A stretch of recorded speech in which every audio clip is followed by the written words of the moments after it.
Welcome, Journeyman. I see you're eager to join the fight. If you're ready to accept this challenge, your training will begin automatically, or you can select Basic Training.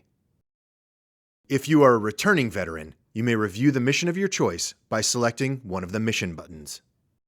To explore Warmachine's feral twin of monstrous miniatures combat, select Horde's Basic Training.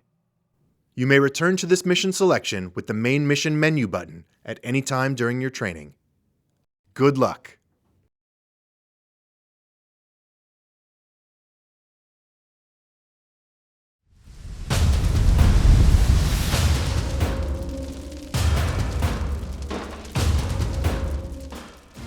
Warmachine is a fast-paced and aggressive 32mm tabletop miniatures battle game for 2 or more players set in the steam-powered fantasy world of the Iron Kingdoms. Each player takes on the role of an elite soldier-sorcerer known as a warcaster. Warcasters act as the commander of an army, and though they are formidable combatants on their own, their true strength lies in their magical ability to control and coordinate mighty warjacks. Warjacks, called jacks for short, are massive combat automatons powered by a fusion of steam technology and arcane science. They can be outfitted with a variety of brutal weaponry and are telepathically controlled with deadly precision by the warcaster. Each Warmachine combatant is represented on the tabletop by a highly detailed and dramatically posed miniature figurine referred to as a model. Players collect, assemble, and paint these models to represent the varied men, machines, and creatures in their army. This video series will teach you the basic rules for using these models in swift and brutal conflict. A Warmachine army is built around a battle group. The battle group forms the heart of every Warmachine army and is composed of a warcaster and her warjacks. Squads of soldiers and support teams can further bolster a battle group's combat capability. The warcaster is the tie binding the battle group together, but is also its weakest link. If the warcaster falls, her jacks become little more than iron shells. Therefore, protecting your warcaster is of utmost importance. If you destroy your opponent's warcaster, you immediately win the game. There are several basic model types in Warmachine: warcasters, troopers, solos, and warjacks. The physical size and mass of a model are reflected by its base size. Generally speaking, most human-sized warrior models have small bases. Light warjacks and large creatures have medium bases, and heavy warjacks and very large creatures have large bases. Each model or unit has one or sometimes multiple stat cards that provide the model's combat qualities. A stat card provides a quick in-game reference for a model's name and type, basic combat stats, weapons, and damage tracking, as well as any special abilities or spells the model may have. Warmachine is typically played on a 4-foot by 4-foot table, also known as the battlefield. The battlefield usually has various pieces of terrain placed on it, representing things like buildings, walls, forests, and hills. To begin a game, each player rolls a 6-sided die, abbreviated D6. The player who rolls highest chooses whether to go first or second. In this game, the Cygnar player wins the roll and decides to go first. Then the Cryx player, who lost the roll, chooses which table edge he wants to use. The Cygnar player takes the opposite table edge. Next, the Cygnar player deploys his models anywhere within 7 inches of his chosen table edge. Then, the Cryx player deploys his models anywhere within 10 inches of his chosen table edge. In this example game, the warcaster, Commander Coleman Stryker, and his forces face off against the unholy horde of Iron Lich Asphyxius.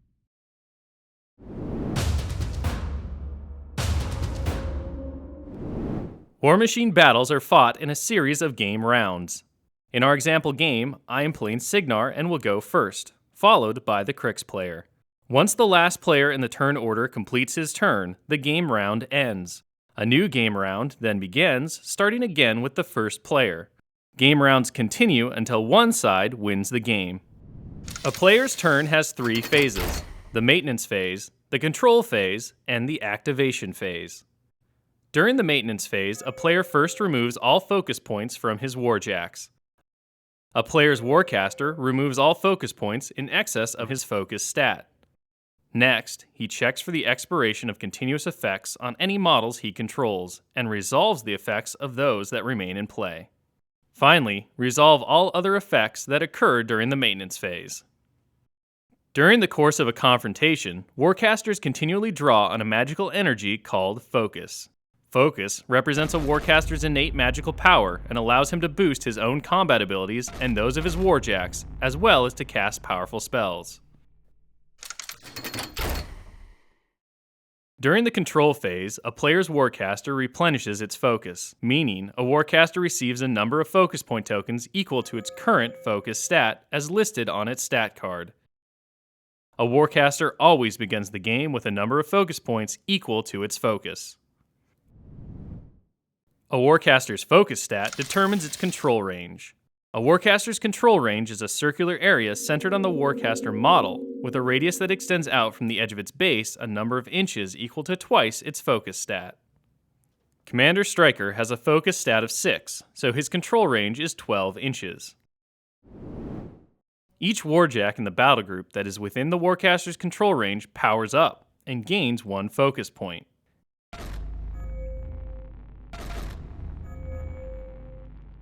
In the next part of the control phase, a warcaster can allocate focus points to warjacks in its battle group that are in its control area. A warjack can have no more than 3 focus points at any time. Next, a warcaster can spend any remaining focus points to maintain any upkeep spells in play at the cost of 1 focus point per spell. If a model does not spend focus points to maintain an upkeep spell, the spell expires. Finally, a player resolves all other effects that occur during the control phase. For my first turn, Striker begins the game with 6 focus points. The Ironclad, the Lancer, and the Firefly are all within Striker's control range of 12 inches, so each warjack powers up and receives 1 focus point. I choose not to allocate any of Striker's focus to his warjacks, keeping it all for himself. With no upkeep spells to maintain or other effects to resolve, I move on to the activation phase. The activation phase is the main part of a player's turn. All models in an army must be activated once per turn. They are activated one at a time in the order the player chooses. When a model activates, it is granted its normal movement and its combat action. The normal movement must be resolved before the action is made. There are 4 types of movement available to a model: full advance, run, charge, and aim. The speed stat listed on a model's card determines how far in inches that model can move during a full advance. A model with a speed of 6 can advance 6 inches. A model can change its facing at any time during a full advance. A model that runs advances up to twice its current speed in inches. It costs a warjack 1 focus point to be able to run. A model that uses its normal movement to run cannot make an action, cast spells, or use feats during that activation. If a model runs, its activation ends immediately after moving. First, I activate the Ironclad, a heavy warjack. It spends 1 focus point and runs. It moves double its speed of 5 for a total of 10 inches. Then its activation ends. The Firefly Light Warjack activates next and runs 12 inches, double its normal speed of 6. Then I activate my Warcaster, Commander Coleman Striker. Striker uses his normal movement to make a full advance, moving up to his speed of 6 inches. Next, he casts a spell. Some models in Warmachine have the ability to cast spells during their activations. Warcasters spend focus to cast spells, and doing so does not use up their combat action for the turn.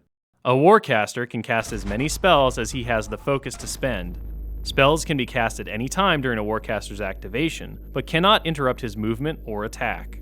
However, a Warcaster cannot cast spells during an activation in which he runs. To cast a spell on another model, the spellcaster must first be able to see it. To determine if a model has line of sight to a target model, the target model must be in the first model's front arc. A model's front arc is determined by its shoulder orientation. The 180-degree arc in the direction its shoulders face is the model's front arc. Volume is used for determining line of sight between models. Each model is considered to occupy a volume of space above the bottom of its base. The volume is determined by the base size, regardless of the actual size and shape of the model. To determine line of sight, draw a straight line from any part of the first model's volume in its front arc to any part of the target model's volume. If the line drawn between the two models does not cross through any terrain, other models, or any other effect that blocks line of sight, the first model has line of sight and can see the target model. Once line of sight is determined between the spellcaster and his target, check the spell's stat line on the spellcaster's card. The cost of the spell is the amount of focus a model needs to spend to cast it. The spell's range is the maximum distance in inches a target can be from the spellcaster and still be affected by the spell. The distance is measured from any edge of the spellcaster's base to any edge of the target's base. The spell's area of effect, or AoE, is the diameter in inches of the template an AoE spell uses. A model with any part of its base covered by the template potentially suffers the spell's effects. A spell's power, or POW, is the amount of damage a spell inflicts and forms the basis of a spell's damage roll. If a spell's POW is marked with a dash, then that spell's effect does not inflict damage. A spell's duration determines how long the spell effect remains in play. Some spells have a duration of either one turn, one round, or remain in play only long enough to resolve their effects. An upkeep spell remains in play if the spellcaster spends one focus point to maintain it during the control phase. Finally, the offensive column determines whether or not the spell is a magic attack. If it is marked yes, then the spell is offensive and requires a magic attack roll to affect its target. If it is marked no, then the spell is not an offensive spell and the spellcaster does not have to make a successful magic attack against his target to use it. I have Striker cast the spell Arcane Shield, a non-offensive spell on the Ironclad. This spell gives the Ironclad an armor bonus of +3, increasing its resistance to damage. Striker has line of sight to the Ironclad, and distance to the Ironclad is less than 6 inches, so the spell can affect it. Striker spends the spell's cost of 2 focus points. The spell is cast, and I place a token next to the Ironclad to show that it is currently under the spell's effect. Next, Striker spends 2 focus points and casts Snipe on the Firefly, which increases the range of the warjack's ranged weapon. There are no enemies within range of Striker's pistol, so he forfeits his combat action, ending his activation. The Lancer Light Warjack activates and runs into the small forest.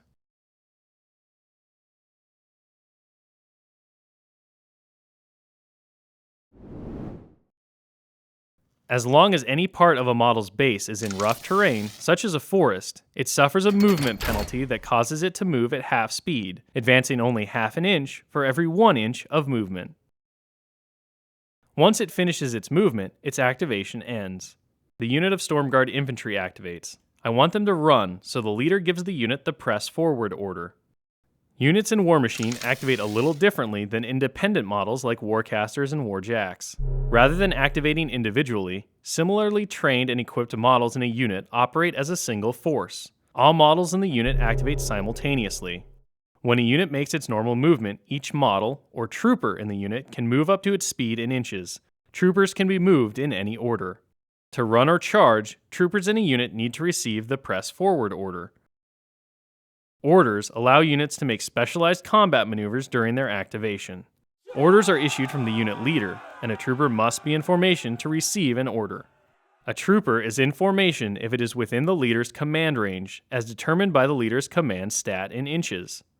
For example, these Stormguard infantry troopers are all in formation because every trooper is within the leader's command range of 8 inches. When the Stormguard receive the press forward order, they move 10 inches, and then their activation ends.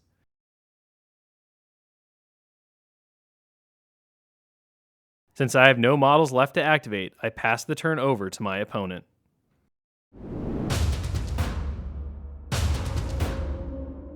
During my first maintenance phase, I have no continuous effects or other effects to resolve, so I move on to the control phase.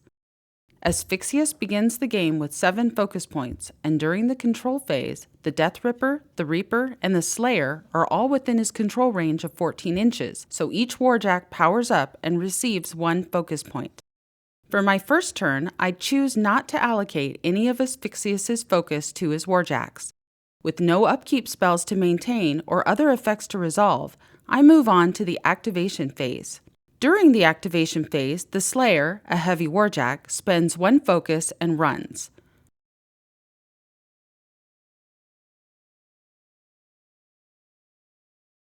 The Reaper runs, and the Death Ripper also runs. Next, the unit of Bane Warriors receives the Press Forward order.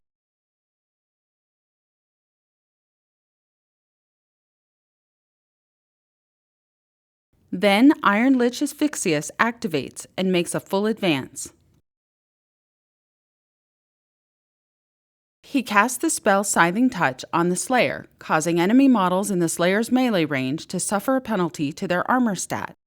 The cost of the spell is 2, so Asphyxious spends 2 focus points to cast it. He has a clear line of sight to the Slayer, and the warjack is within the spell's range of 6 inches, so Scything Touch affects it. Then Asphyxious casts Teleport on himself. He spends 2 focus points and is placed anywhere within 6 inches of his current location, and ends his activation. Having no other models to activate, I end my turn, and play passes back to the Cygnar player.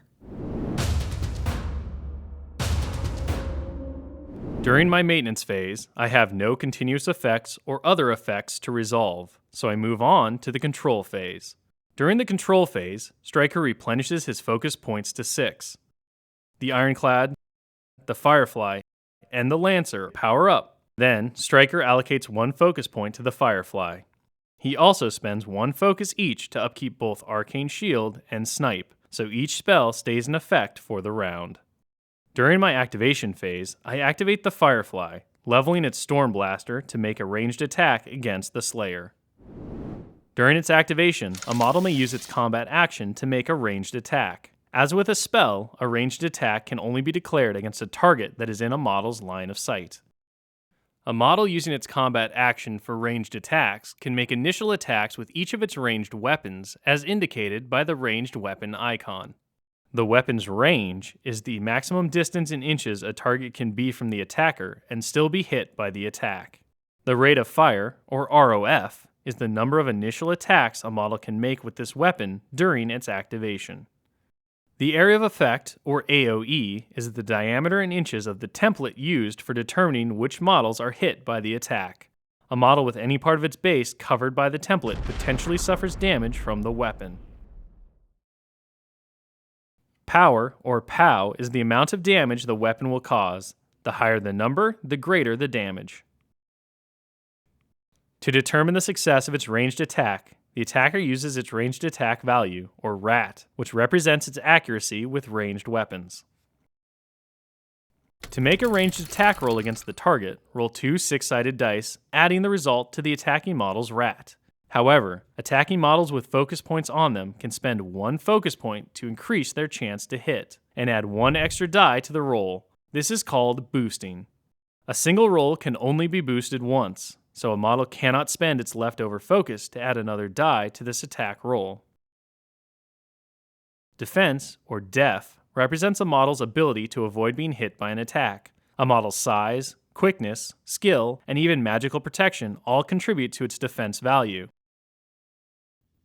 If the attack roll's total is greater than or equal to the target model's defense, the attacker scores a direct hit. I have the Firefly use its movement to aim, which means it cannot advance, but it will receive a +2 bonus to its ranged attack rolls this turn. Normally, the Slayer would be out of the Storm Blaster's range of 10 inches, but well under the effect of the spell Snipe, the range of the Firefly's ranged weapons are increased by 4 inches, which means it has range to the Slayer. For the attack roll, the Firefly uses its RAT of 6. It also receives the aim bonus of +2. The Firefly also spends 1 focus point to boost the roll, adding another die. Normally, the Slayer's defense is 13. However, because the Firefly is on a lower elevation than the Slayer receives an elevation bonus of +2 defense versus the Firefly's ranged attacks. The total attack roll is still higher than the Slayer's total defense, so it is hit by the Storm Blaster's shot. Once a model has been hit by an attack, determine how much damage is dealt to a model by making a damage roll. A damage roll is made against the target's armor value, or ARM, which represents its ability to resist being damaged. The higher the ARM, the more damage it can resist. To make a damage roll, roll 2 6-sided dice, then add the attacking weapon's POW to the total. Just like attacks, damage rolls can be boosted by spending 1 focus point to add a die to the roll. A model takes 1 point of damage for every point of damage that exceeds its armor value. A damage roll of 25 is 8 points higher than the target's armor of 17, so the target takes 8 points of damage. Damage to a warjack is recorded on the damage grid on that model's stat card. Damage grids contain 6 columns numbered 1 through 6. Blank boxes represent the hull of the warjack. Boxes with letters represent systems critical to the warjack's combat capabilities. L stands for left arm, R for right arm, M for movement, and C for cortex. If any of these systems are crippled, the warjack suffers a penalty to its performance. A d6 is rolled to determine in which column the warjack takes the damage. Starting with the uppermost unmarked box in the column rolled and working down, my opponent marks 1 damage box per point of damage taken. Once a column is full, he continues to record the damage in the next column to the right that contains an unmarked damage box. Since all of the boxes for the warjack's right arm system have been marked, the right arm is now crippled. The stat card shows that the weapon system attached to the warjack's right arm is its death claw. While this system is crippled, the warjack will roll 1 fewer die on attack and damage rolls with this weapon. Since not all of the C boxes are marked, the warjack's cortex is not crippled. Unlike warjacks, warcasters and some troopers do not have damage grids, but rather damage tracks.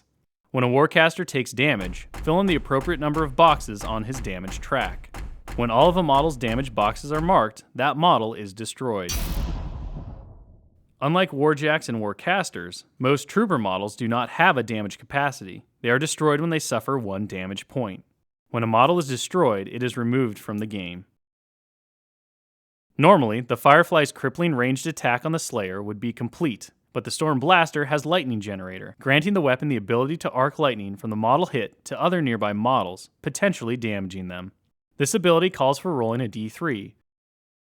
To do so, roll a d6, divide the result by 2, and round up. A roll of 4 is divided by 2 for a total of 2 additional models hit by the Lightning Generator. The first arc of lightning hits the model closest to the Slayer, the Bane Warrior Leader. The attack has a POW of 10 and cannot be boosted. The resulting damage roll causes 4 points of damage, which is more than enough to destroy the single wound Bane Warrior Leader, and it is removed from the table. Because the unit leader was destroyed, the Cryx player chooses a grunt in the unit to field promote as the new leader, replacing the chosen grunt model with the leader model. The last arc of lightning hits the second closest model, but the damage roll fails to cause the trooper any damage, so it is not destroyed. The Firefly's activation ends, and the Lancer activates, spending a focus to run. Next, Commander Striker activates, preparing to cast the spell Earthquake at the Death Ripper. However, the Death Ripper is well out of the spell's 10-inch range. To get around this, I have Striker channel the spell through the Lancer. Some models, known as channelers, can act as passive relays for spells, extending their effective range. The most common channelers in Warmachine are warjacks with the arc node advantage. A spellcaster can cast spells through any channeler in its battle group that is also within its control range. The spellcaster is still considered the attacker and the model casting the spell, but the channeler becomes the spell's point of origin. This means that eligible targets and the spell's range are measured from the channeler, and that the channeling model must have line of sight to the spell's target. Channeling a spell does not require the spellcaster to have line of sight to either the channeler or the spell's target, and there is no additional focus cost for channeling a spell.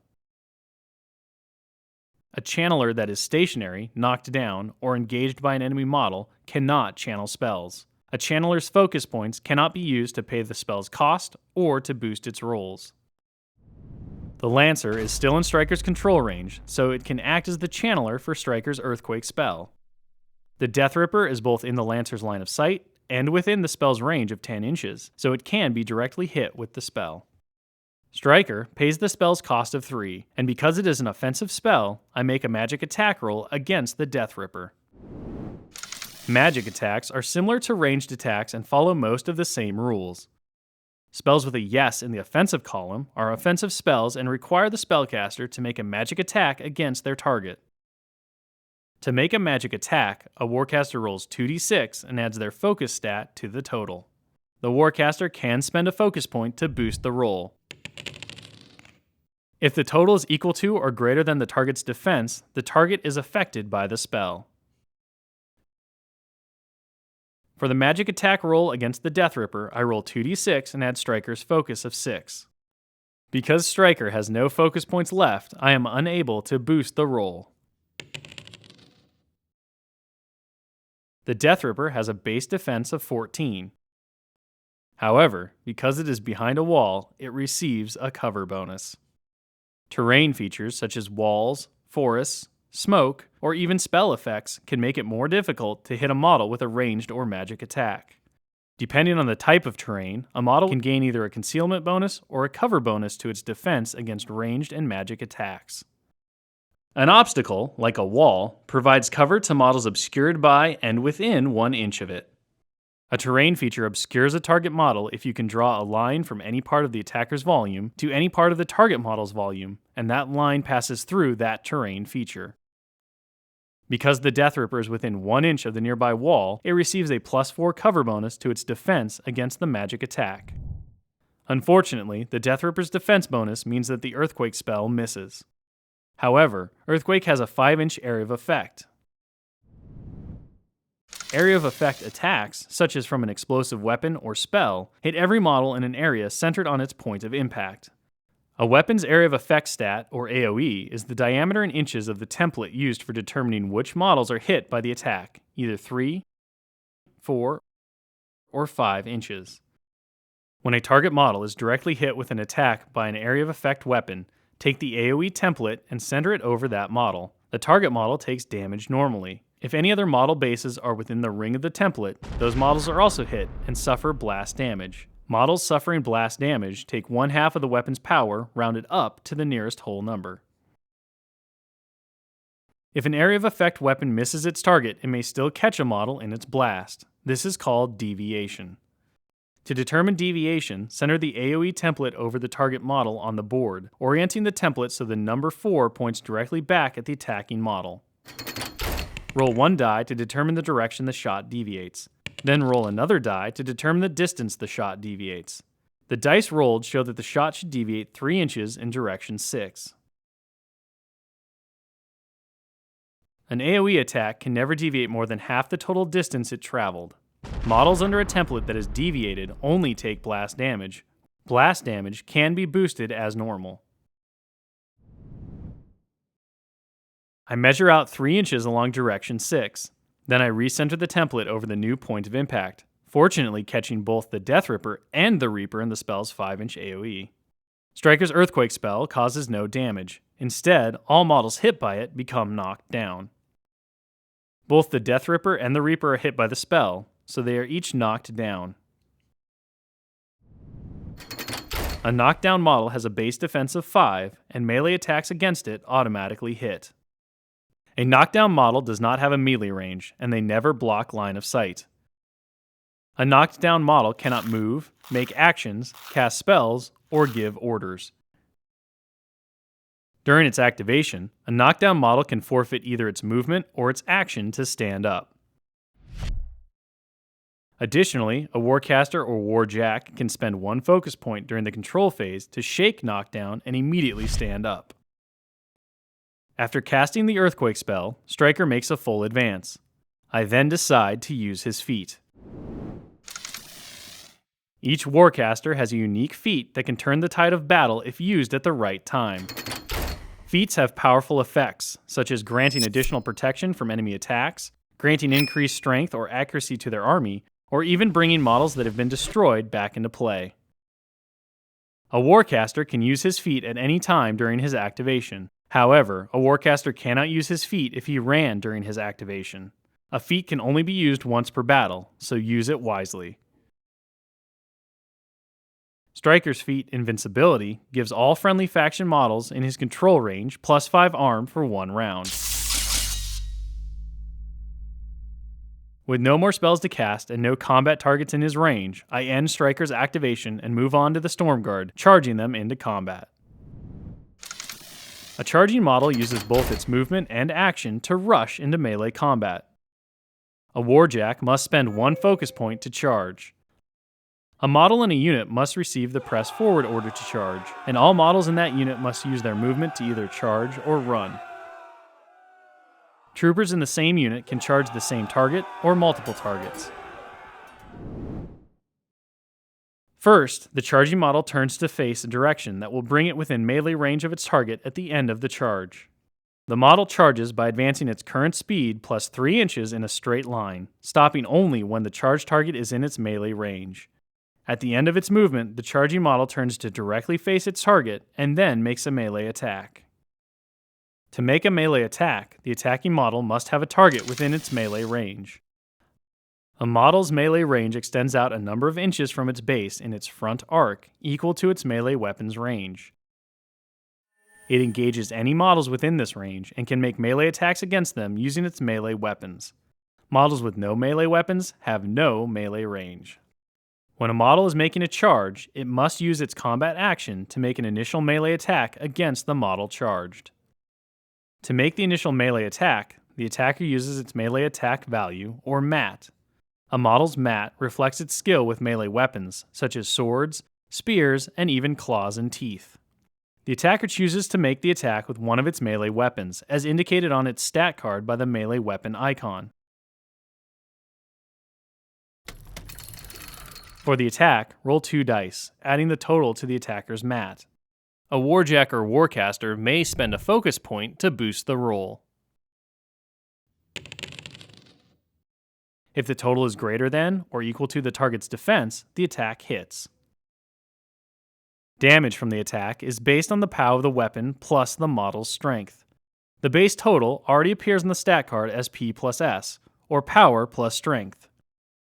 A normal melee damage roll uses 2d6, but models that charge get to boost the damage roll on their initial attack for free. After receiving the press forward order, 3 Stormguard troopers charge the Death Ripper. 1 Stormguard model charges the Reaper. As they are unable to charge into melee range with a target, I have the rest of the Stormguard run. Unfortunately, one of the Stormguard troopers engaging the Death Ripper is out of the leader's command range and will be unable to make attacks until he is back in formation. I have 2 Stormguard troopers attack the Death Ripper using their combined melee attack advantage. To make a combined melee attack, I choose one model to be the primary attacker. Then I make a single melee attack roll, receiving an attack bonus of +1 for each model participating in the attack. As there are 2 models, the total bonus for this attack is +2. However, while the Death Ripper is knocked down, all melee attacks against it hit automatically and no attack roll is needed. The boosted damage roll receives the same bonus of +2 and causes the Death Ripper 11 damage to column 3, crippling its arc node, which means the Death Ripper can no longer channel spells. The Stormguard's Voltaic Halberd also has the Electro Leap ability, which arcs lightning to the Reaper, causing 2 points of damage. The Stormguard engaging the Reaper attacks, causing 5 damage. The Electro Leap arcs to the Death Ripper, but causes no damage. Then, the Stormguard unit's activation ends. Lastly, the Ironclad activates and advances. That ends my turn, and play passes back to the Cryx player. With no continuous effects or other effects to resolve in my maintenance phase, I move on to my control phase. Asphyxious replenishes his focus points back to 7. The Death Ripper, the Reaper, and the Slayer all power up. I allocate 2 focus points to the Slayer and 2 focus points to the Reaper. I also spend 1 focus point to upkeep Scything Touch on the Slayer. Both the Death Ripper and the Reaper each spend 1 focus point to shake the knockdown effect. Iron Lich Asphyxious activates and charges the nearest Storm Guard, making a charge attack with his melee weapon, Soul Splitter. I boost the attack roll and disaster strikes as I roll triple 1s. When any attack roll results in all 1s on the dice, the attack automatically misses, regardless of the total. Once they've made their initial attacks, a warcaster or warjack can spend focus to make additional melee attacks as part of its combat action. It can make 1 additional attack for each focus point spent, making as many attacks as it has focus to spend. When buying additional melee attacks with focus, a model can choose to make the attack with any of its melee weapons. Asphyxious spends a focus point to make another attack with Soul Splitter. The attack hits, and despite the +5 bonus to the Stormguard's armor from Striker's feat, the damage roll is enough to destroy the trooper. Next, I trigger Asphyxious's feat, Consuming Blight. First, the feat causes all enemy models in Asphyxious's control range to take a POW 5 damage roll, but the armor bonus from Striker's feat prevents it from doing any damage. Next, the feat allows Asphyxious to gain up to 7 focus points. I spend 3 focus points to target the Ironclad with Parasite, a spell causing the target model to suffer -3 to its armor. The Ironclad is within the spell's range, and my attack roll is more than enough to hit the Warjack, affecting it with the spell. Finally, I spend 3 more focus points to cast the spell Hellfire at another Stormguard model. Unfortunately, the attack roll misses, and the trooper is not affected by the spell. Next, I activate the Reaper, which makes a full advance. In the process, it leaves the melee range of the Stormguard engaging it and suffers a free strike. Whenever an engaged model advances out of an enemy's melee range or line of sight, the enemy model can immediately make a free strike against it before it leaves. To make a free strike against an advancing model, the attacker makes a single melee attack roll with a +2 bonus. All damage rolls from free strikes are boosted. The free strike hits, and the boosted damage roll causes the Reaper 3 damage. After the free strike has been resolved, the Reaper continues its activation, completing its full advance. I have it perform a ranged attack against the Ironclad with its harpoon, spending a focus to boost the attack roll. The attack hits, and the boosted damage roll causes only 2 points of damage to the Ironclad. However, the harpoon's drag ability means an enemy model damaged by the weapon can be pushed directly toward the Reaper. Then the Reaper can immediately make a melee attack against it. The Ironclad is pushed directly toward the Reaper until their bases touch. Then the Reaper makes a melee attack with its Helldriver. The attack hits, and the damage roll causes 4 more damage to the Ironclad. I activate the Slayer and make a full advance to engage the Ironclad. My initial attack with the left Deathclaw hits. The Scything Touch upkeep spell on the Slayer reduces the Ironclad's armor by 2, and the attack deals 5 damage. The Slayer's right Deathclaw is still crippled, so I would normally roll 1 fewer die on this attack. However, I boost the attack to gain another die. The attack hits and deals 2 damage. The Slayer's Tusk attack also hits, but fails to cause any damage to the Ironclad. I spend a focus point to make an additional attack with the Slayer's fully functional Death Claw. The attack hits, and I choose to boost the damage, causing 4 more points of damage to column 5, crippling the Ironclad's cortex. With no more attacks to make, the Slayer ends its activation, and I activate the Bane Warrior unit, issuing the Press Forward order. 2 of the troopers charge the Ironclad, while the rest run.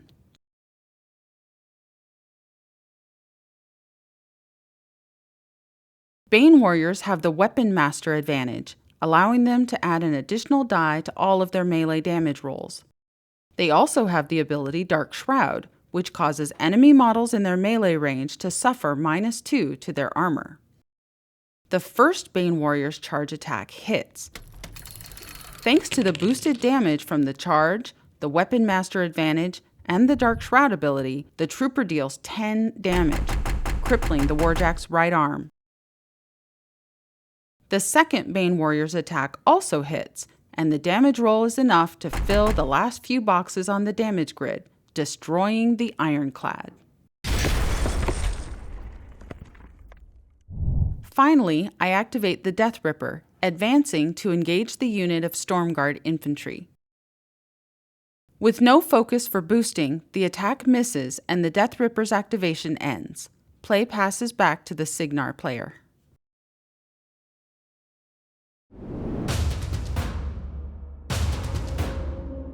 At the beginning of my turn, there are no continuous effects or other effects to resolve in the maintenance phase, so I move on to my control phase.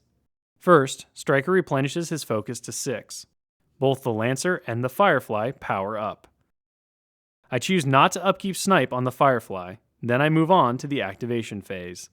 Seeing a chance to end the game, I activate Commander Striker and he charges into Iron Lich Asphyxious, spending a focus to boost his charge roll. The attack hits, and the boosted damage roll causes 7 damage to Asphyxious. When a warcaster would suffer damage, he can immediately spend up to 1 focus point to reinforce the power field created by his warcaster armor, and reduce the damage he would suffer by 5. Any excess damage prevention is lost. Asphyxious spends his last focus point to reinforce his power field, reducing the shot's damage from 7 points to 2 points. Striker buys an additional attack, boosting the attack roll which hits, and another boosted damage roll deals 6 damage. Asphyxious is out of focus and can no longer reinforce his power field to avoid the damage. Striker buys yet another attack which hits. I spend his last remaining focus point to boost the damage roll, dealing enough damage to finish off the undead warcaster.